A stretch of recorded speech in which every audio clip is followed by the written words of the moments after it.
Mesdames et messieurs, de Paris, Montréal ou Abidjan, vous écoutez le podcast Open News. These dirty drippers are still frontin' on us. Show them that we can do this, cause we always do this. Yeah, boy! Turn it up, turn it up. Bring the noise.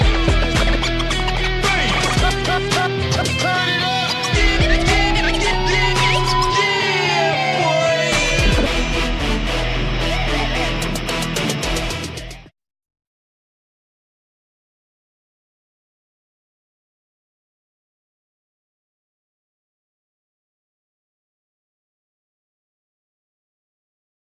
Salut à tous et bienvenue. Comme tous les mardis soirs, vous pouvez retrouver le podcast L'Open News, présenté par Joe, Gwen, Alec et Ulapunk. Salut la catchosphère, bienvenue comme chaque mardi dans le podcast L'Open News. Un Open News un petit peu particulier puisque vous l'aurez remarqué, ce soir on n'est pas sur la radio, on est directement sur Facebook. Ma foi, ce sont les aléas du direct, malheureusement notre réalisateur habituel qui n'a pas pu être là. Je ne suis pas tout seul, comme d'habitude, je suis accompagné de Gwen. Bonsoir tout le monde. Et je suis également accompagné de notre belge de compagnie, Alec. Hello tout le monde. Et aujourd'hui, on est mardi gras, et comme c'est mardi gras, on a un invité qui envoie du lourd. Mesdames et messieurs, la voix du catch en France, monsieur Christophe Ajus. Bonsoir messieurs, bonsoir à tous. Eh bien bonsoir Christophe et bienvenue parmi nous, ça nous fait très plaisir comme on te le disait déjà tout à l'heure. Eh ben, je suis ravi et merci de m'avoir invité. Mais c'est et une grande pensée à Boulapunk qui généralement est avec vous et qui ne devrait plus tarder. Bah écoute, on l'espère, oui, parce qu'effectivement pour ceux qui ont remarqué, malheureusement notre chère Boula Nationale n'est pas encore là. Et elle va nous rejoindre tout à l'heure, quelques petites obligations professionnelles la retiennent malheureusement.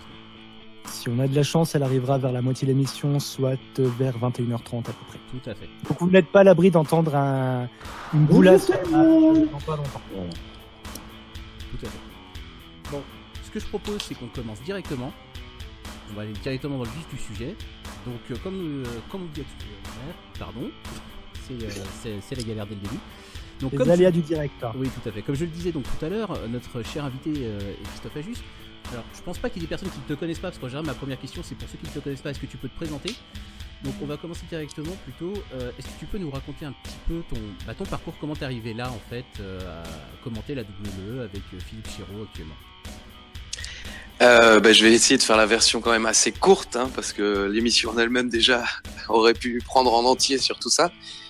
Je suis fan de catch depuis de très longues années, plus de 30 ans maintenant, malheureusement pour moi. Et j'avais une newsletter à l'époque, à la fin des années 90, qui parlait de catch sur Internet. On n'était pas beaucoup, on devait être 2 ou 3 à faire ça. On avait peu de lecteurs, mais beaucoup de gens passionnés, et il n'y avait plus de catch à la télé. Grâce à nos petits lecteurs, on a monté un petit groupe de pression, en quelque sorte, de lobbying pour le catch à la télévision. Le groupe AB nous a répondu, c'est la seule chaîne ou le seul groupe de télévision à nous avoir répondu à l'époque, me semble-t-il. Et justement, ils allaient passer du catch, la WCW à l'époque, ils venaient de racheter le contrat, et ils nous demandaient de faire de la publicité. Ce que j'ai fait dans la newsletter. Et la première émission est passée. Moi, je n'avais même pas RTL9 à l'époque chez moi, mais beaucoup de gens de la newsletter avaient. Ils m'ont tout de suite écrit en disant que les commentateurs ne connaissaient rien. Et il s'agissait d'un certain Philippe Chiraud, cancre déjà à l'époque, et d'un autre monsieur, je crois que le prénom était Tristan.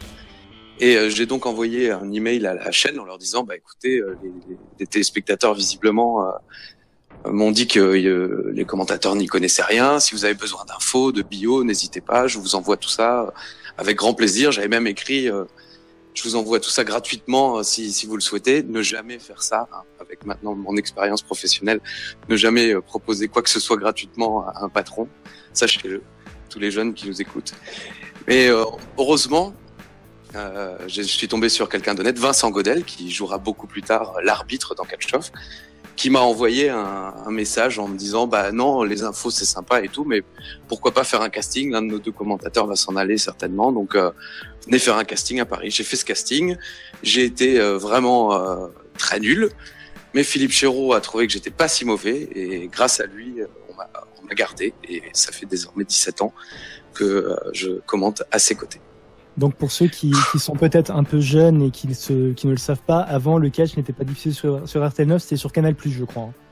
Entre autres, oui, effectivement. Bon, la plupart du temps, c'était sur Canal+. Il y avait aussi eu une période Eurosport dans les années 90.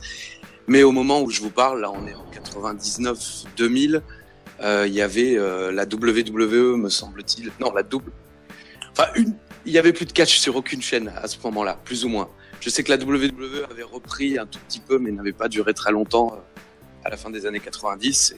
Et donc là, à ce moment-là, il restait plus aucune chaîne pour diffuser du catch. D'accord. Un monde sans catch. C'est triste, c'est triste. Oui.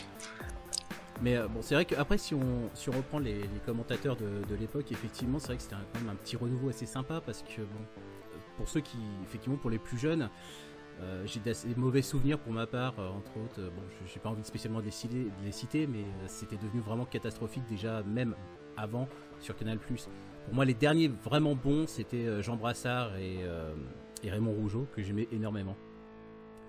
Moi personnellement aussi, pour le coup, j'aimais beaucoup Jean Brassard et Raymond Rougeau. J'ai beaucoup aimé Guillauret et Édouard Carpentier, ça c'est encore plus vieux, c'est les premiers qu'on commentait sur Canal. Mais à la WCW, il y avait quand même Marc Blondin et Michel Le Tourneur qui, au début, ne connaissaient pas forcément peut-être toutes les prises modernes, notamment pour Marc qui est un vieux briscard du catch qui interviewait déjà Savage, Hulk Hogan et consorts dans les années 80 à la WWE.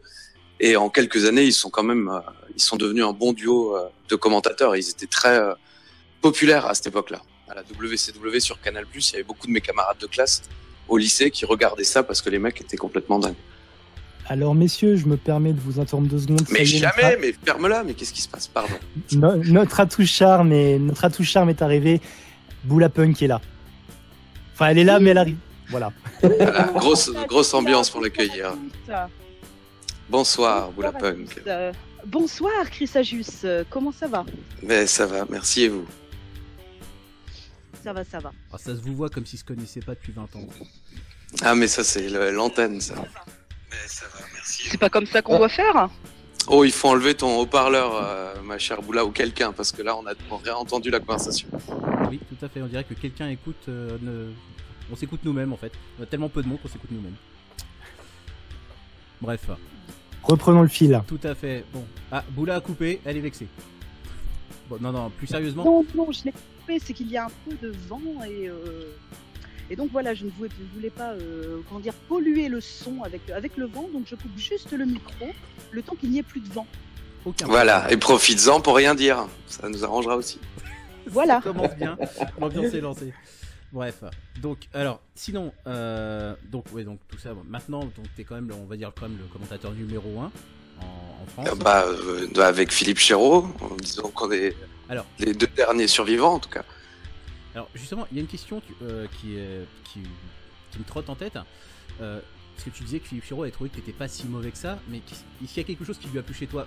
C'est dans ta façon de bosser ou c'est plus une alchimie qu'il y a eu entre vous, un truc plus personnel que professionnel? Non, en toute franchise, c'est pas non plus la manière de bosser. J'allais dire c'est pas personnel parce que forcément c'était la première fois qu'on se voyait et ça a duré même pas 1h30. Moi j'ai fait 10 heures de train ce jour-là pour 1h30 de casting, mais le jour le plus important de ma vie. Non plus le côté professionnel puisque je ne l'étais pas encore. Mais je pense que ce qui lui a plu, et c'est ce qu'il a dit en tout cas au directeur de casting, c'est qu'on venait de faire un essai qui aurait dû durer 15 minutes. Et on l'a fait durer un épisode entier de 45 minutes. Et on a, je pense, coupé 1 ou 2 fois durant ces 45 minutes.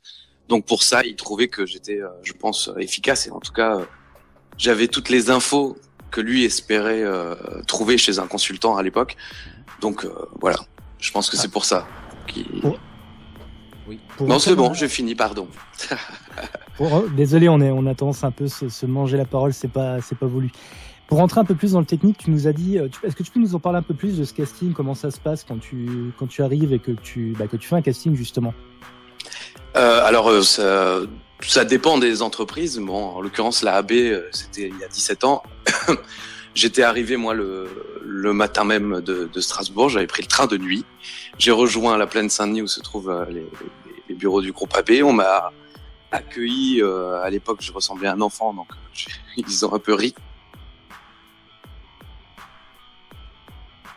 on a un bug, je crois. Il a ri, il a plus, puis il est parti. Non, vas-y. Donc, ils ont un petit peu ri parce que tu ressemblais à un enfant. On en était là. Ah, ok, bah, donc on m'a mis dans un studio, on m'a mis la cassette du programme que j'allais regarder, pour être très honnête, que j'allais commenter, pardon. Le directeur de casting, l'ingé son, était resté à côté de moi, ils étaient là en train de me dire, ah, mais tu connais Scatcher? Et moi, évidemment, oui, je connais. Et ça, tu sais ce que c'est? Bah oui, je sais ce que c'est. Pardon. Et ensuite, Philippe Chéreau nous a rejoints, on est allé de l'autre côté, là où on commente, ils ont mis le programme et j'ai commenté l'émission comme si on allait la passer à la télévision, tout simplement. Après, j'ai fait d'autres castings, mais ça se passe effectivement généralement comme ça. On vous accueille tout simplement. Soit on vous envoie un texte avant que vous devrez lire pour des castings de voix, comme ça m'arrive aujourd'hui d'en faire pour Arte, par exemple, du côté de Strasbourg, ou que ce soit pour de la pub ou des choses comme ça. On vous envoie le texte, vous arrivez, vous devez le lire, et soit il s'appelait à la personne qui vous écoute, soit ça lui plaît pas. C'est simple en fait. On a une question d'auditeur. Formidable. Alors, Christophe, tu as l'air passionné quand tu parles. Alors la question, c'est est-ce que tu es toujours aussi passionné qu'au début? Toujours aussi passionné qu'au début, peut-être un peu moins, mais par le fait de l'âge, tout simplement, que je vieillis un peu, évidemment. Mais je suis toujours autant passionné de commenter. Je regarde peut-être un peu moins de catch par semaine qu'à l'époque, mais en tout cas, je suis toujours très excité, et ça s'entend quand je suis derrière un micro. Tout à fait. Du coup, tu dis que tu regardes moins de catch. Est-ce que tu regardes autre chose que ce que tu commentes au final? Est-ce que tu as le temps surtout? Le temps, en toute franchise, je pense que je l'aurai. Après, ça dépend des périodes. Il y a des périodes où vraiment je regarde très peu de catch, et il y en a d'autres où je passe une semaine entière, dès que j'ai du temps libre, à regarder du catch. Très rarement d'autres choses que la WWE. Je le dis souvent quand on me pose cette question, mais à l'époque de la newsletter, moi je parlais déjà à Marc Blondin qui était sur Canal à l'époque, et je lui avais posé cette question et il m'avait répondu non, j'ai que le temps pour sa fédération, la WCW. Ça m'avait surpris, mais c'est vrai que quand on est impliqué dans une fédération aussi énorme que la WWE, c'est toutes les semaines, c'est tout le temps, faut connaître à peu près toutes les storylines sur le bout des doigts, donc ça demande un effort presque de se sortir de l'univers de la WWE pour regarder d'autres choses. Surtout donc c'est rare. Surtout maintenant qu'en plus les choses se sont vraiment multipliées. C'est encore moins évident. Oui, cela dit, moi je regardais à l'époque la guerre des lundis soirs, comme on dirait en français. Il y avait déjà beaucoup de shows. Il y avait déjà autant de pay-per-view que maintenant et autant de shows par semaine, puisqu'il y avait Nitro, Thunder, Raw, SmackDown, un pay-per-view WCW, un pay-per-view WWE. Donc à l'époque, nous, on pouvait se gaver de catch si effectivement on avait le satellite ou des bons fournisseurs de cassettes vidéo. Mais donc ça ne change pas grand-chose par rapport à aujourd'hui, mais c'est vrai que quand on commande, c'est une manière différente de vivre aussi ce qui se passe à la WWE. J'avais beaucoup plus de mémoire sur ce qui arrivait à la WWE quand je n'étais que téléspectateur qu'aujourd'hui où je suis commentateur, quoi. Parfois, je suis obligé de un résultat de main event, par exemple, quand on a la revanche, c'est jamais le résultat de la veille de la semaine précédente, quoi. Je suis toujours obligé de vérifier avant. Alors que si j'avais été que téléspectateur, je pense que je connaîtrais par cœur tous les résultats. Mais justement, maintenant, en étant commentateur et en ayant du coup un regard qui est forcément plus le même, est-ce que justement ta façon de voir le catch a changé, ou est-ce que le fait justement d'être toujours fan, malgré le fait que tu aies moins de temps, ça t'influence dans ta façon de commenter en fait? Ça m'influence pas forcément dans ma manière de commenter, parce que je crois que j'ai pas tant changé que ça. J'ai juste encore une fois vieilli et pris un peu plus d'assurance au micro que évidemment aux toutes premières émissions. Et mon regard sur le catch, pas vraiment, parce que j'ai eu l'occasion de voir les coulisses du catch déjà à l'époque avec la ICWA et avec Booster et Boula justement. Donc ça avait déjà une manière différente de voir ce que peut être le catch que simplement le regard de fan. Donc j'étais déjà un peu préparé à ça, et aujourd'hui, maintenant que je peux un peu côtoyer les superstars de la WWE, enfin je dis côtoyer, non, pas vraiment, on leur adresse pas la parole ou ce genre de choses dans les vestiaires, plus que ça. Mais maintenant que je peux côtoyer ce monde-là, voir un peu comment ça s'organise et tout, forcément, j'en prends plein les yeux. J'ai eu de la chance d'avoir d'ailleurs cette évolution un peu dans ma vie. C'est que j'ai commencé par les vestiaires en Europe, à croiser des mecs qui allaient devenir des superstars comme Daniel Bryan ou Cesaro. Et aujourd'hui, j'ai la chance de pouvoir voir comment ça se passe au niveau encore supérieur. Donc, j'ai toujours un regard presque enfantin, souvent. Ça, c'est une belle façon de voir les choses, par contre. Mais j'ai une petite question. En tant que fan, quel est l'événement qui t'a le plus marqué au DT Catch? En tant que fan, vraiment, c'est je pense, la Mega Powers qui se sépare à Saturday Night Main Event contre les Twin Towers. Dans un match à 2 contre 2. Enfin bon, c'était passé sur Canal, j'étais gamin, mais j'ai jamais oublié ce soir-là. Et malheureusement, j'avais enregistré cette cassette en VF, qui était mieux d'ailleurs que la version diffusée en Angleterre, où un des clips que je préférais dans l'histoire de la WWE avait été coupé en Angleterre, mais pas sur la version VF. Mais j'ai perdu cette cassette depuis longtemps. Mais en tant que fan, personnellement, je sais que ça remonte et que c'est pas très important dans l'histoire de la WWE, mais c'est vrai que c'est le moment que j'ai vécu le plus intensément dans mon salon quand j'étais gamin. Si je dis pas de bêtises, tu es un grand fan de Macho Man, hein, si je dis oui, oui, en plus, oui. Ouais, ça a dû aider quand même. Non, c'est pas que ça a dû aider. J'étais gamin, j'avais 8 ans, hein, à l'époque, c'était en 88. Donc, j'étais de toute façon comme un fou devant ma télé. C'était le match que je voulais voir. À 8 ans, en plus, pour moi, tout ça était encore très réel. Et donc, Hakim et le Big Boss Man contre Hogan et Savage, avec Slick et Miss Elizabeth. Ce Saturday Night Main Event, c'était le premier que je voyais de ce format-là d'émission, avec le clip de début. À l'époque, enfin, ça avait été, moi, un choc. Ah, tiens, justement, à propos de parler de quand tu étais gamin, donc par conséquent moi aussi, etc. Est-ce que non, oui. Plus sérieusement, est-ce que tu trouves que on n'est pas fan différemment maintenant? Maintenant, on est plus fan de stars, alors que je pense que quand t'étais gosse et tout comme moi, tu voyais des super héros. Et je trouve que maintenant, c'est devenu très différent avec Internet, etc. J'aurais du mal à dire, pour être honnête, parce que je ne suis pas enfant plus et que je n'ai pas d'enfant. Je n'ai pas d'enfant, tout simplement. J'allais dire à ce que je sache, mais non, a priori non. Et donc, je sais pas vraiment comment vivent les enfants d'aujourd'hui cette passion pour le catch. Cela dit, j'avais l'impression quand c'était vraiment à fond, ils étaient tous derrière Cena, comme nous on était gamins tous derrière Hogan, quoi. Donc, malgré tout, à côté, c'est vrai qu'on voyait les autres catcheurs comme des superstars et les méchants très dangereux et les gentils héroïques, mais j'ai l'impression que c'est toujours la même chose chez les jeunes maintenant. Alors, on a une question. Je confirme. Confirme. Bah oui, Oui, parce que ça nous arrive régulièrement avec les enfants. C'est vrai que donc avec mon bonhomme qui a 11 ans aujourd'hui d'ailleurs et ma fille qui a 13 ans. Joyeux anniversaire. Et en fait, de toute façon, on regarde et c'est vrai que moi j'aime bien voir un petit peu surtout le regard de Dino en fait qui regarde ça en fait encore avec des yeux émerveillés, même si il connaît il sait tout ce qui se passe dans les vestiaires et tout ça, mais il voit quand même les catcheurs comme des superstars. Et c'est beau, je trouve. Franchement, tu vois, oui, parce que très honnêtement, moi je pensais que c'était devenu l'inverse, maintenant que les gamins étaient un petit peu blasés justement parce qu'ils pouvaient savoir comment ça se passait et que voilà quoi, moi quand j'étais gosse, je me souviens je rêvais carrément des matchs qui allaient arriver et tout, j'attendais ça impatiemment et il y avait aucun moyen de savoir qui était vraiment derrière quoi, tu voyais le gars à l'écran et c'est tout. Et je pensais justement que ça s'était perdu parce que maintenant avec internet etc on savait un peu plus sur eux et finalement ça me rassure, je suis content. Tant qu'on en est dans les anecdotes un peu de tout à chacun, je me rappelle moi à l'époque effectivement j'étais tellement dedans, je regardais, je me rappelle encore, j'ai les images qui me reviennent en tête au moment où je parle, je regardais Puissance Catch c'est la WCW à l'époque, je regardais ça dans la chambre de mon père et je me rappelle qu'à l'époque j'étais tellement dedans que quand Goldberg avait fait son heel turn vers la fin de la WCW, j'avais pleuré en fait.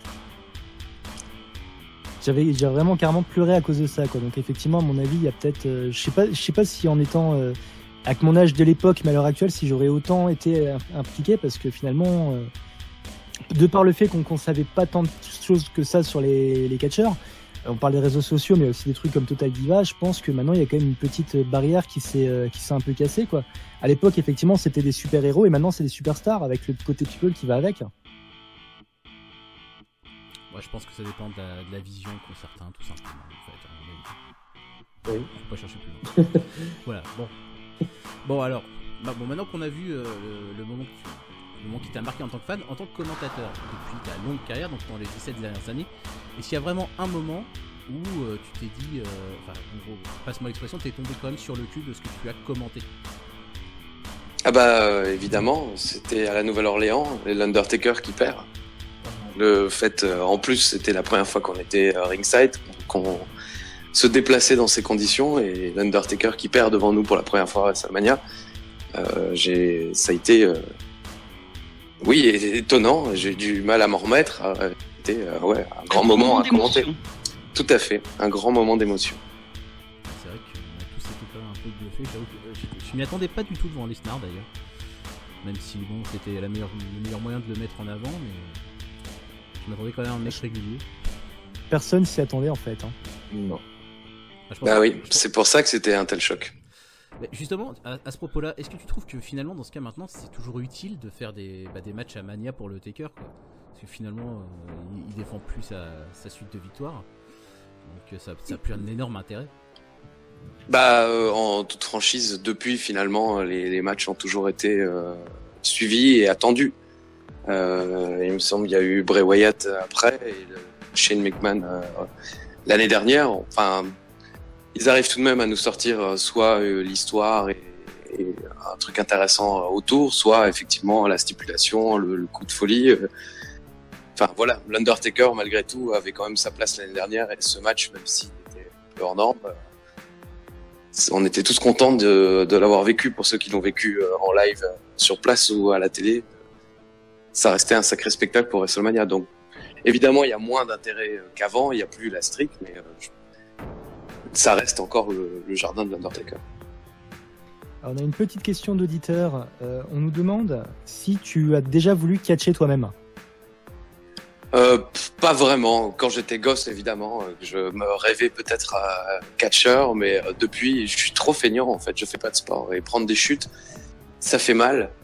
Et donc, je sais j'ai vu les souffrances que ça peut engendrer de tomber, de mal tomber. Donc non, ça m'a jamais trop attiré. Et je suis assez lâche aussi comme garçon. Donc moi, c'est plutôt la parole. Oh non, c'est pas vrai. Ouais, si, je suis quand même assez lâche. Je me suis jamais battu dans ma vie, en tout cas. Ah oui. Après, c'est pas que par lâcheté, c'est aussi que j'avais pas souvent l'occasion, mais enfin, j'en ai pas particulièrement envie non plus, quoi. Bon, je t'ai vu à une époque sur un show en Belgique. Ah, l'heure. Bah oui, une erreur, hein. Encore une, hein. T'en as fait beaucoup, hein. T'as été beaucoup dans le show en Belgique. Non, et en fait, tu t'as pas vraiment été lâche parce que tu avais vu des enfants monter sur le ring. Et tu as regardé autour de toi. Et puis tu te dis, merde, il est où l'arbitre? T'as couru dans les vestiaires pour aller choper un arbitre et tu leur as dit, ton travail c'est de faire en sorte que personne ne monte sur le ring. Et je voyais l'arbitre qui faisait 1 mètre de plus que toi. Parce qu'on n'est pas grands non plus tous les deux.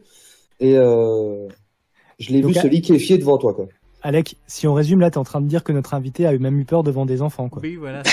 Non, ce que je veux dire, c'est que... Non, j'ai compris où il voulait en venir, mais c'est vrai que ça ne mettait pas forcément en avant, oui, c'est vrai.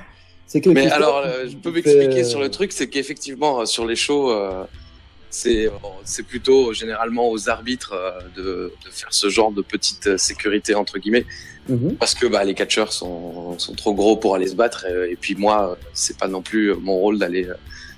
virer les enfants. Et après, si l'arbitre en question s'est liquéfié devant moi, c'est peut-être parce que ça faisait déjà quelques années que je travaillais, peut-être, et qu'il s'est dit, oh putain, Christophe Ajus m'engueule.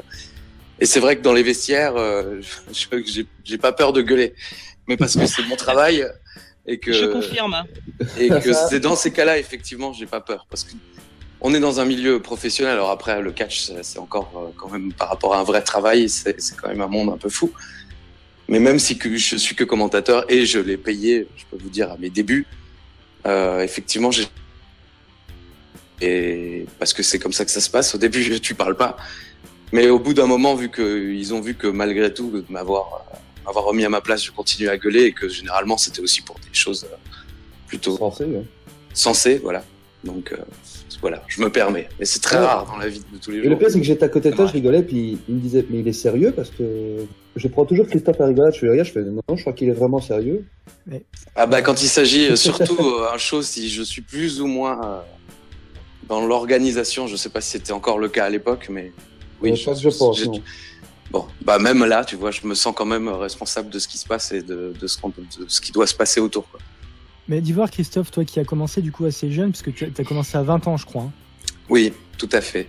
Tu as commencé à commenter, tu commentes également en live pour d'autres promotions que la WWE, du coup.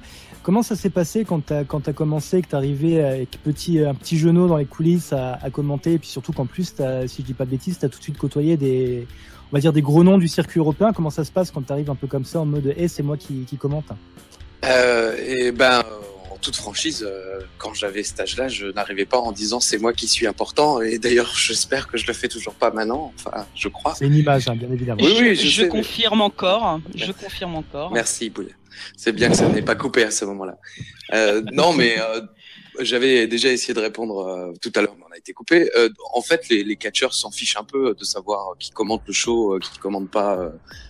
C'est pas un rôle si important que ça dans un show de catch, en tout cas pour les catcheurs, ils s'en foutent un peu. Donc moi au début, comme j'étais quand même avec Boussy sur l'organisation, c'est vrai que je leur parlais et pas en tant que commentateur, mais plutôt en tant qu'organisateur de la soirée. Et dans ces cas-là, ils étaient de toute façon respectueux parce qu'ils essayaient au moins de me montrer du respect quand Boussy était dans la pièce. Et après, il m'a fallu quelques années pour qu'ils m'en montrent sans qu'il y ait personne d'autre dans la pièce. Au début, ils étaient gentils avec moi parce qu'ils voyaient qu'il y avait Boosty pas loin et ils voulaient faire style, c'est cool. Puis après, au bout de quelques années, voilà, et puis c'est aussi mon métier dans la vie. Enfin, c'est mon seul job, donc au bout d'un moment, ils savent que je suis pro. D'accord. Ah bah oui, non mais carrément, parce que quand tu vois Chris Ajus arriver dans le vestiaire, sachant que voilà, tu le regardes pas comme Chris Ajus, tu le regardes donc comme le commentateur et comme le gars en fait de l'organisation qui fait partie aussi, donc qui est booker aussi, et forcément tu l'écoutes, quoi. Et aussi surtout avec l'expérience qu'il a. C'était le petit aparté. Vous m'avez entendu ça couper oui, encore. On t'a entendu, mais on n'a rien à répondre. Ça pas d'accord. coupé. Mais tu vois, c'est intéressant parce que ça montre quand même que Chris est quelqu'un de respectueux avec les personnes avec qui il travaille. Il faut savoir aussi pour il est respecté. Mais aussi un autre détail qui est super important, c'est qu'il est aussi respectueux avec les personnes qui viennent au show. C'est-à-dire quand il est toujours dispo, etc. Et moi, je me souviens d'une petite anecdote. Tu t'en rappelleras peut-être pas, Chris, mais en gros, t'avais mal dormi. C'est clair, je ne m'en souviens pas. Laisse-moi finir d'abord, regarde. oui, mais c'est sûr. Ah bah, en gros, c'était un jour où t'avais mal dormi, t'étais malade et tout, et il y avait quelqu'un qui s'appelle Sylvain qui avait pris une photo de toi avec un gros flash, et tu t'étais énervé après lui. Et en gros, tu l'avais engueulé, et moi aussi, alors que je n'avais rien fait. Ah putain, je suis désolé. Non, attends, justement. Est-ce que c'était pas un soir en plus de Téléthon? C'est ça, c'est exactement ça, ouais. Ouais, mais oh là là, je m'en souviens. Non, mais, oui, bah tu vois, moi aussi, je m'en souviens. Parce que c'est attends. pas souvent que ça me soit arrivé aussi. Justement, non mais c'est là où je voulais en venir, et on s'est revu parce qu'il y avait un autre show, on s'est revu une semaine après. Et le premier truc que t'as fait quand on s'est croisé, tu m'as serré la main, tu m'as dit bonjour, et tu m'as dit je suis désolé, ça allait pas la semaine dernière, vraiment, j'aurais pas dû gueuler comme ça. Voilà. Bah oui. Bah on sortait du tournage de Catch-moi si tu peux pour Canal la semaine précédente, qui avait été une semaine très très longue, mais aussi très amusante, mais où j'avais quand même, j'étais jeune, je faisais beaucoup la fête, et j'en avais quand même bien profité de ce tournage pour faire la fête. Et en plus ce jour-là, je vous le cache pas, je loupais alors je sais plus quelle année, je sais pas, c'est le 30e ou le 31e anniversaire d'un de mes meilleurs amis, où ils ont fêté ça avec tous mes potes dans un chalet pendant 3 jours dans les Vosges, en Alsace, et je suis le seul de tout notre groupe, ils étaient presque 80 ce soir-là, pendant les 3 soirs, qui n'étaient pas là. Donc en plus d'être crevé d'une semaine de fête, bon là je pouvais m'en vouloir qu'à moi-même, je regrettais un peu le fait d'être dans ce show tout seul dans le Nord, alors que j'aurais pu très bien être avec mes amis pour fêter un anniversaire dont tout le monde parle encore aujourd'hui, et à chaque fois je me dis putain, fais chier. Mais tu vois, je me souviens de m'être énervé parce que j'étais bougon. Ouais, non, mais j'étais mal luné. Mais c'est même pas le fait que tu te sois énervé qui compte finalement, c'est que après, honnêtement, moi encore une fois, j'étais venu pour te dire bonjour parce que je m'en foutais. Bah ouais, mais je suis un connard, Non, alors ça c'est ma réplique. Non mais c'est pas grave. Les anecdotes qu'on a, on dit ouais, Christophe s'est énervé. Bah oui, c'est clair. Mais sur un show de catch, je suis très nerveux, c'est vrai quoi. Ça me rend, c'est normal, hein. Il y a du public, les gens payent leur place. C'est vrai que je suis jamais c'est vrai que c'est les moments où je suis plus nerveux dans ma vie, quoi, quand je participe à un show en live, quoi. Voilà, mais au cas où, pour les fans qui nous écoutent, ou qui vont nous écouter plus tard, si vous vous demandez si Christophe est quelqu'un de gentil, non, c'est un sale con. Voilà, exactement. Il faut que ça se sache. Voilà. Donc, en parlant d'être nerveux dans les shows, tu as eu la chance et le privilège, on en a parlé tout à l'heure, d'aller faire en direct des shows à la WWE, dont le WrestleMania 30 qui était très très bon, hein, si on peut le dire. Et quelle est l'ambiance dans les vestiaires là-dedans? Comment es-tu en arrivé là?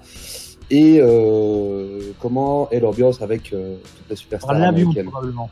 Par l'avion. Oui, alors j'y suis allé effectivement en avion. Après, cela dit, étonnamment, je suis très souvent également allé dans les salles à pied. Ce qui est quand même assez... généralement, SummerSlam avec Shiro, on y va à pied de l'hôtel parce que c'est pas loin. Donc tu te dis que tu vas aller bosser au SummerSlam, au Barclays Center. T'arrives à pied, tranquille avec ton costume et t'en passes backstage. Enfin, quand je dis que je vis encore ça comme un gamin, dans ces moments-là, c'est sublimé en quelque sorte. Et l'ambiance dans les backstage, quand on est arrivé au Superdome de la Nouvelle-Orléans, déjà c'est le plus grand dôme du monde, on a croisé direct Brock Lesnar en voiturette de golf. Et donc tu te dis, ah ouais d'accord, et son chauffeur évidemment, parce qu'il la conduisait pas lui-même. Et tu te dis oui, ok, c'est quand même c'est un autre monde quoi, parce que c'est quand même une sacrée image quand tu rentres la première fois dans le vestiaire de WrestleMania. Le premier gars que tu vois, c'est un monstre de la nature dans une petite voiturette de golf qui se promène. Et voilà, c'était juste gigantesque comme vestiaire quoi. Ça faisait plusieurs kilomètres de circonférence. Donc c'est une fourmilière. Il y a des gars partout. Dans tous les sens, des équipes de télé qui filment 50 émissions en même temps. Tu vois les W24 qu'on voit sur le network, ou Total Bella, ou ne serait-ce que WWE.com. Enfin, il y a des mecs qui sont en train de filmer d'autres mecs dans tous les sens. Plein de gens qui discutent avec tout le monde. Plein de superstars qui passent comme ça, qui saluent tout le monde juste d'un coup et puis qui continuent à marcher sans s'arrêter. T'as l'impression que c'est une grande réunion de famille en fait. Tout le monde se connaît dans les vestiaires, tout le monde se dit bonjour. Tout le monde est sapé comme jamais, comme chanterait Maître Gims, parce que c'est WrestleMania et qu'évidemment il y a un dress code. Donc c'est hallucinant, c'est une vraie ruche. Et les gens qui sont justement dans les vestiaires par rapport à toi et Philippe Chéreau, ils réagissent particulièrement ou vous êtes un peu mis de côté? Alors ils ne réagissent pas vraiment, ça dépend des mecs quoi. Évidemment la majorité des superstars ne calculent pas trop. Nous on dit évidemment bonjour poliment quand on croise quelqu'un. Certains nous répondent, certains même pas, mais bon, c'est pas la majorité, la plupart évidemment sont polis. Après, à mon grand désarroi, je peux vous dire que lors de notre dernier voyage pour le Rumble, on est arrivé à la cantine et Alicia Fox a sauté dans les bras de Chéreau. Becky Lynch, il parlait à Chéreau. Une fois, il a parlé une demi-heure avec Lana, quasiment en tête à tête dans un coin de vestiaire. Enfin bon, je comprends pas, mais en tout cas t'es à côté, tu dis est-ce que j'existe ou... Bah oui, c'est ça. Moi, généralement, là, dans la cantine, par exemple, j'ai fait semblant d'aller chercher des nouilles. Et salut, ça va? Ouais, oui, écoute, laisse-moi parler avec Chéreau. Bon, d'accord. Donc, j'ai pris du riz. Et... Non, mais donc, il y a plein de superstars comme ça. Enfin, Cesaro, maintenant, évidemment. Oui, justement, moi, c'est ce que j'allais te demander. Justement, quand tu croises des stars comme Cesaro ou Daniel Bryan, bon, Cesaro, j'imagine, bon, il te reconnaît. Daniel Bryan, pas trop, et on le croise peu. Il est pas trop dans les... Vu que maintenant, je pense qu'il a... Enfin, qu'il se prépare plus pour le ring et tout ça, il doit moins être dans le périmètre où on est, donc on le croise pas beaucoup. Mais oui, Cesaro dit toujours bonjour. Fandango, quand il me capte, il se souvient de moi à cause de notre danse à la Tour Eiffel. Rousseff, lui, je peux pas dire. Rousseff et Lana, dès qu'ils nous voient, ils viennent toujours nous dire bonjour et tout, suite au sketch où on a montré nos poils de torse. Il a pas oublié, et voilà. La plupart se souviennent pas vraiment de nous, mais je comprends, hein, je suis exactement comme eux. Quand on croise plein de gens, on fait pas forcément attention, quoi. C'est fou, il en parle comme si nous on se voyait au KFC et on se raconte une petite anecdote, quoi. C'est vraiment. Ouais, mais Bon, c'est sympa d'un côté, ça prouve au moins Ah que ouais, c'est des non, personnes ouais. comme les autres. En fin de compte, c'est pas vraiment du mépris, c'est plutôt le fait qu'effectivement il y a plein de choses à penser et c'est pas volontairement pour vous mépriser, vous les petits frères. Ah non, pas du tout. Au contraire, non, mais là, j'en ai pas parlé, par exemple. Stéphanie McMahon, elle est d'une gentillesse. On la croise assez souvent au maquillage parce que comme on fait des interviews J'ai fait tomber une bouteille d'eau. Quand on fait, oui, c'était une bouteille d'eau en plus. Quand on fait une interview, quand on fait nos interviews l'après-midi, et tout, on doit se maquiller et c'est au même endroit que tout le monde. Et Stephanie McMahon, j'imagine, pour être prête très tôt, se fait maquiller aussi très tôt, donc on la croise souvent au maquillage. Elle est super gentille, elle est tout le temps super heureuse de nous voir, les Français, ça fait plaisir de nous voir, tout ça. La plupart de ces personnes sont des personnes tout à fait sympas, qui sont pas du tout grosses têtes aux compagnies, quoi. Après, ils sont concentrés dans leur truc. Évidemment, quand vous voyez des mecs discuter de ce qu'ils vont faire dans leur segment, voir ce qui dans leur discours et compagnie, vous allez pas les déranger ou ce genre de choses. Là, c'est logique qu'ils vous calculent pas du tout, quoi. Mais la plupart du temps, c'est politesse. Alors, moi, il y a un truc que je me demande, quand est-ce qu'on fait une 3e guerre mondiale et que vous virez les Allemands du bord du ring? Ah, bah ça, les Allemands. Ah là, faut expliquer. Parce qu'à mon avis, c'est un peu obscur. Bah, en fait, c'est assez simple, hein. Il y a eu une guerre il y a 70 ans. Et... Oui, alors si on doit revenir à plus... Alors d'abord, les Allemands, en 1870, ils ont pris l'Alsace-Lorraine, on n'a pas accepté. On n'aurait pas la Lorraine, on l'a chanté, ils n'ont pas écouté. Donc en 14, on a dit maintenant il y en a marre, vous rendez le bazar. En 18, ils ont dit bon, allez, si vous voulez. Une fois, mais pas 15. Hein. Et voilà. Et puis en 39, ils ont repris la sauce. Vous êtes bien sur History Channel en compagnie de Christophe Agis. On dit on peut plus. Non, mais en gros, pour faire très court, voilà quoi. C'est-à-dire que depuis que les Allemands sont arrivés, c'est eux qui sont au bord du ring et puis les Français sont derrière et voilà, ça me. Je suis pas content. C'est tout. Ah bah la France n'est pas contente, évidemment, mais pour l'instant, c'est des choix de la WWE, c'est parce que les Allemands sont sous contrat avec la WWE et que l'Allemagne est un marché important en Europe pour la WWE au niveau développement et recettes. Et puis voilà. Donc, si je dis pas de bêtises, toi, tu plus que la France. Ouais, je sais pas si c'est plus que la France, mais je en pense tout cas, que c'est un pays important et ils ont beaucoup de. En tout cas, ils ont plus de shows là-bas. Ça c'est sûr. Ils ont plus de shows là-bas aussi, effectivement. Et sur le network, ils sont traduits en allemand et en mexicain et pas en français. C'est pour ça. Tout à fait, mais c'est l'espagnol, hein, Oui, mais je préfère des Et ils sont Mexicains. même pas mexicains d'ailleurs, les deux. Aucun des deux n'est mexicain. Ah, on sait que tu les adores aussi, les Mexicains, bien entendu. Oui, bah eux, c'est totalement qui sont là depuis tellement d'années et ils nous ont accueillis au premier WrestleMania, c'était un peu nos chaperons dans l'équipe de commentateurs, parce qu'évidemment, Michael Cole, JBL, si on doit être ringside, on les côtoie Gorilla dans cette petite section juste avant de passer le rideau pour aller dans la salle. Mais sinon, on les côtoie peu, ils sont dans leur bureau à part et tout, on est plutôt avec les autres pays. Et voilà, les Mexicains, ils sont humbles, ils sont accueillants, joviaux, et ils ont un peu le même humour que Chiro et moi. Donc, franchement, c'est très sympa et direct en plus. On s'était rendu compte, Marcelo et moi, qu'on faisait la même blague, pas la même blague, mais le scénario sur Vicky Guerrero, en disant qu'on était amoureux d'elle, qu'on voulait sortir avec elle. Lui, pour la langue espagnole, moi en français, mais on le savait pas, jusqu'à ce qu'on se rende compte. Donc direct, on s'est dit, c'est comme ça, on pourra dire en plus qu'on a un prétendant dans d'autres pays. Ça nous a tout de suite liés, quoi, en quelque sorte. D'autant que Vicky, très sympa, avait joué sur les deux tableaux, quoi. Elle n'hésitait pas à se prendre en photo avec Marcelo, à dire à Marcelo de m'envoyer la photo et des choses comme ça. La gourgandine. Ah non, mais ils étaient habillés. Donc en fait, est-ce que tu as encore des contacts avec Vicky Guerrero, justement? Non. Plus déjà, elle est remariée, pas du tout, mais bon, on se suit sur les réseaux sociaux et je sais que elle like parfois mes posts comme moi, je like parfois les siens, mais non, de toute façon, elle a changé de vie. Moi, elle fait encore des conférences pour arrondir, j'imagine, les fins de mois, mais elle a un autre métier aujourd'hui. Petite question, donc du coup, en fait, il y a une espèce de club des commentateurs.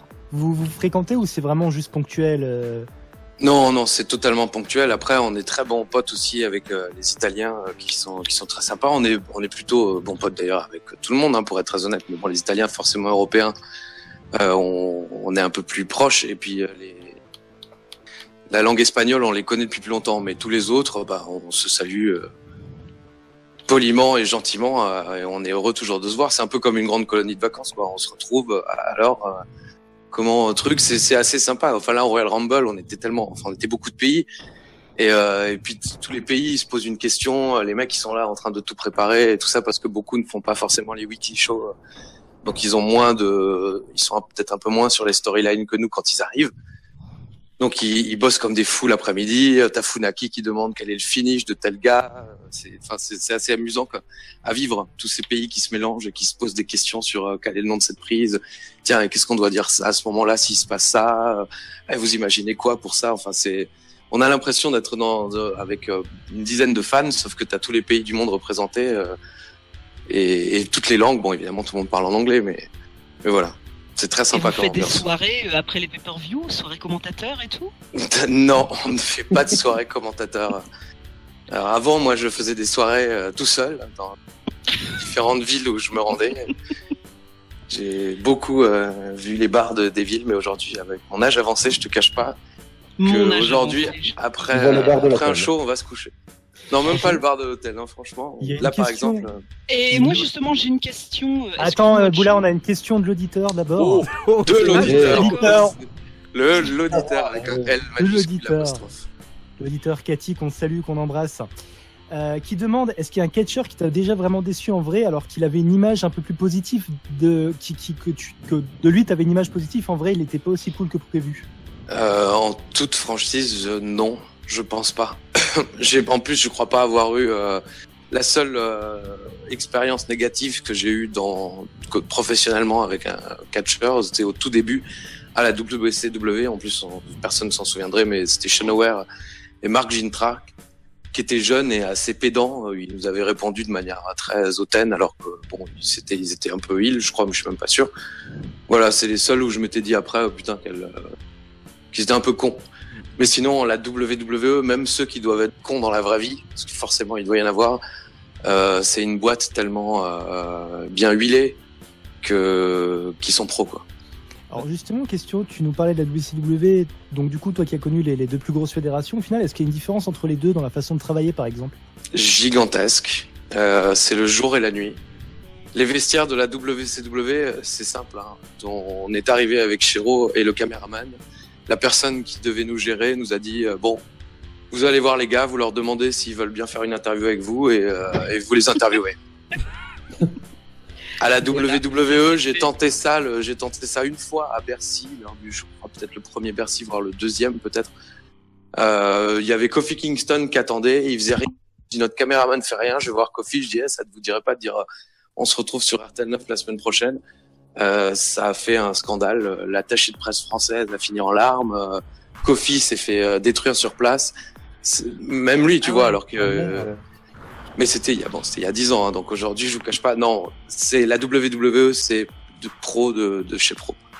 Tout le monde est drivé du moment où il rentre dans les vestiaires, quasiment jusqu'au moment où il s'en sort. Que ce soit nous, les superstars, tout. Ouais, est-ce que tu trouves pas justement, moi je reviens.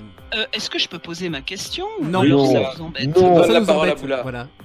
Donc, maintenant... Non, en fait, moi je voulais revenir un petit peu sur le fait, là les commentateurs, parce que tu parles qu'il y a énormément de pays en fait qui viennent lors des pay-per-view, mais tous les pays ne sont pas autour du ring.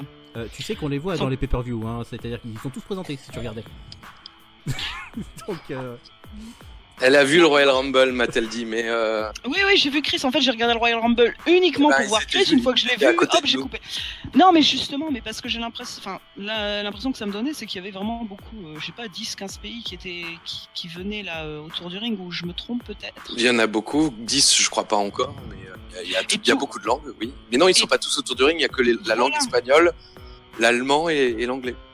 Et le français, donc. Non, le français, non, nous on est sur une rampe avec les Russes. Ah, vous êtes. D'accord. Les Japonais, Non, mais justement, c'était la question que je voulais savoir. Est-ce que tout le monde était ringside? Non. Non. Ça, vous le savez avant, j'imagine, avant d'arriver là-bas, ou bien c'est une fois que vous arrivez là-bas, on vous dit bon vous êtes ringside, vous êtes dans les rampes. L'année dernière, en toute franchise, on l'a appris en étant dans les vestiaires de WrestleMania. On nous a dit vous serez pas ringside cette fois-ci. Et depuis, on n'est pas cons, on s'en doute. Je vous dis, faut les virer les Allemands.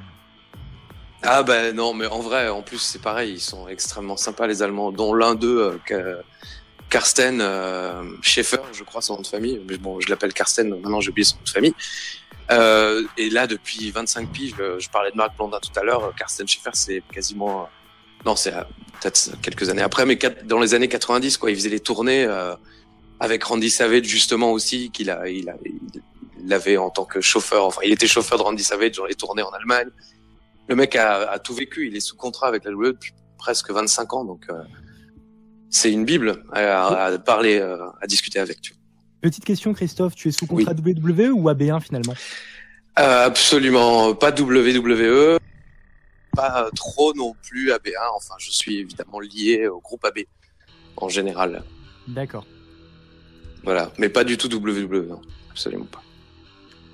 Et est-ce que tu aimerais justement, comme tu parlais des Allemands qui eux étaient sous contrat avec la WWE, est-ce que tu aimerais être sous contrat directement avec la WWE ou tu aimes bien garder quand même une petite marge de manœuvre pour pouvoir faire autre chose si tu en as envie sans avoir à le justifier? En toute franchise, je peux déjà pas faire forcément tout ce que je veux non plus, mais ne serait-ce que parce que je représente un peu la WWE et aussi le groupe AB principalement. Donc en même temps, je vais pas faire grand-chose non plus, donc je vais pas faire des choses honteuses, mais voilà. Et la volonté d'être sous contrat avec la WWE, évidemment que le gamin que je suis rêverait d'avoir un papier qui dit que je travaille pour eux et qu'ils me payent tous les mois. Après, c'est une boîte tellement énorme, tellement mondiale et puis à l'américaine aussi. Donc, le boulot là-bas, en un claquement de doigts, il peut s'arrêter. Je veux dire, c'est pas comme chez nous en France où on a des protections sociales et autres. Donc, être sous contrat avec la WWE, ça veut aussi dire que c'est aussi un risque. Donc, bien sûr que j'en rêve un petit peu. Je serais heureux si un jour ça devait m'arriver. Mais si ça m'arrive pas, je vais pas non plus pleurer. Alors, je pense que je vais poser une dernière petite question, puis après on passera à une petite rubrique que notre cher Boula a inventée la semaine dernière. Purée, ça promet. Mais c'est chouette. Hein. Avant que tu poses ta question, Gwen, Ouais. on a juste une petite requête sur le chat. Oui. On nous demande, peux-tu faire la voix de Macho Man? Sérieux? Ok, en plus t'as posé ça comme Gérard Rolls, quoi. Paris Dakar, peux-tu faire la voix de Macho Man? Vive le catch sur Facebook. I'm the Macho Man, Randy Savage. Oh yeah, from Sarasota, Florida. Dig it! Voilà, et là il n'a plus de corde vocale. C'est fini. Non, ça va, mais j'ai plus de voisins par contre. Ça. Bizarrement, Discord ne se coupe plus. Non, bah c'est cool. Moi j'avais une petite question concernant Catch-Off, Chris. Oui, Boula Punk. Donc justement, Catch-Off, va y avoir des nouveaux épisodes? Non. Non? Non, ils ont Non. honte. Oui, entre autres. Non, des catch-off, on en continue à en faire entre guillemets sous cette appellation-là avec les interviews qu'on fait aux États-Unis. Ouais. Mais au niveau de sketch ou autre, alors oui, on a un peu honte évidemment parce que on n'était ni comédien ni autre, mais en même temps après ça a quand même fait 3 saisons malgré tout, ce qui est assez fou. Et puis c'est plus dans la politique du groupe en général, il y a beaucoup moins de production depuis quelques années dans le groupe AB, donc ils ont tout simplement arrêté. C'est dommage parce que c'était. Non, ce n'est pas dommage. Non. Moi, je trouvais ça super sympa. Non, Boula. Bah non. écoute, tant mieux. Et en toute franchise, il y avait des gens qui trouvaient ça très sympa aussi. Après, voilà, c'est pas non plus le truc le plus incroyable du monde, mais Non, mais. comme je l'ai souvent dit à ceux qui me critiquaient plus violemment, ça faisait de mal à personne non plus. On n'a jamais tué personne. Mais carrément. Donc c'était pas très grave, quoi. Bah, quitte à participer à une production, à quand Christophe est juste dans les mystères de l'amour, j'ai envie de te dire. Je crois que ça n'est pas vraiment en relation avec le groupe AB. Je sais peut-être qu'ils ont encore un peu de part, mais c'est plutôt un ancien patron du groupe AB qui fait ça. Donc j'en doute. C'est JLA maintenant. C'est vrai. Exactement. Qui était le A dans AB. Oui. Mais non, merci. Ça ira. Bien que je n'ai rien contre cette émission. Je regarde plus depuis que j'ai 12 ans, mais voilà. Bon, eh bien, ma chère Boula Punk, si tu me permets, j'aimerais t'introduire. Donc, Oui, dit comme ça, c'est un petit peu bizarre. Eh ben, écoute, allons-y. Donc, Chris, je vais te poser quelques petites questions. Tu réponds, Oui. voilà, sans réfléchir, du tac au tac. Donc pour D'accord. clôturer l'émission. Alors, Chris, si tu étais un pays. Si j'étais un pays, Malte. Parce Malte. que mon nom vient de là-bas, mes origines. J'y ai jamais mis les pieds. D'accord. Ce pays me suit un peu. Ok, si tu étais une couleur. Le bleu comme le bleu de mes yeux. Oh. Si tu étais un animal. Si j'étais un animal, je serais un chat. Je suis plutôt chat, comme toi d'ailleurs, que chien. Oui. Et voilà. Si tu étais une fédération de catch. Si j'étais une fédération, je serais la WWE et je serais blindé. Si tu étais un pay-per-view. Si j'étais un pay-per-view, je serais le Royal Rumble parce que Je serais blindé. ça reste, c'est quand même. Ah oui, exactement. Je serais blindé de superstar. Bien vu. Et si tu étais un finish, une prise finish de catch, qu'est-ce que ce serait? J'imagine la descente du coude de Randy Savage ou le 5-star Frog Splash de Rob Van Dam. Que j'aimais beaucoup également à l'époque. Oh, j'ai juste une dernière question, je suis désolé, je transgresse moi-même les règles de l'émission, mais je veux juste avoir ton avis sur Roman Reigns. Oh non. J'ai pas particulièrement d'avis. Mon avis est forcément moins tranché qu'un téléspectateur fan qui regarde ça et qui voudrait qu'il se loupe. Moi, je trouve que ces matchs sont toujours divertissants, que franchement, on se fait rarement chier lorsqu'il est dans le ring. Certes, c'est comme avec Cena, il a pas les moves les plus fous d'Europe, mais moi, j'aime bien tout ce qu'il dégage. J'adore chanter du Ragasonic avant qu'il vienne. J'adore faire la voix Roman Reigns. J'adore gueuler Spear. Enfin bref, moi en tant que commentateur, je m'amuse beaucoup quand il est là. Donc je lui souhaite beaucoup de succès. Et franchement, il s'améliore peut-être pas aussi vite qu'on l'espérerait peut-être au micro pour devenir quelqu'un d'extrêmement charismatique. Mais il a encore le temps et ce qu'il fait est déjà très bien. Écoute Christophe, merci beaucoup. Est-ce que tu as un petit mot de la fin pour nos auditeurs ? Merci de nous avoir suivis. Bravo à ceux qui sont restés également pendant les coupures et ceux qui réécoutent ça après. Il y avait des coupures, mais on vous les a coupées. C'est un peu le principe des coupures. Pardon. Merci donc de m'avoir suivi. N'oubliez pas de nous rejoindre sur les chaînes du groupe AB en compagnie de Philippe Chiraud tous les jeudis soirs dans #CatchPro sur RTL 9, tous les vendredis soirs sur AB1 avec Main Event et SmackDown. On se retrouve également dans la nuit du 5 au 6 avec Fastlane, dans la nuit du 2 au 3 avril avec WrestleMania. Et nous allons tous passer par-dessus la 3e corde. Ça fait quelque chose de l'entendre en live. Ouais, ça fait quelque chose. Ouais. En tout cas, merci beaucoup. C'était vraiment un plaisir pour nous. Ça nous a fait très plaisir. C'est ce que je viens de dire. Oui, et moi j'ai une question. Est-ce que lors de la venue de la WWE à Lille, tu seras ringside? Il n'y a pas de commentateur sur les shows de la WWE. D'ailleurs, en house show. C'est un gros tort. Oui, c'est dommage. Il n'y a qu'en France où on fait ça. Et en Belgique aussi, mais c'est très rare que des shows en live soient commentés en live. Ça n'existe pas pour des shows non télévisés. C'est une tradition quasiment 100% française. Mesdames et messieurs, on va devoir rendre l'antenne. On reste dans les mêmes formats que d'habitude. N'hésitez pas à nous rejoindre sur les réseaux sociaux, la page de Podcast L'Open News, sur Twitter, sur la chaîne YouTube sur laquelle vous trouverez cette émission en version découpée. Non censurée. Non censurée, exactement. Non censurée avec les photos de Christophe en petite tenue. On vous dit à très bientôt, mardi prochain sur Zone Radio normalement. Prenez soin de vous et vive le catch. Vive le catch. Bisous. Bisous. Bye bye, bisous bisous.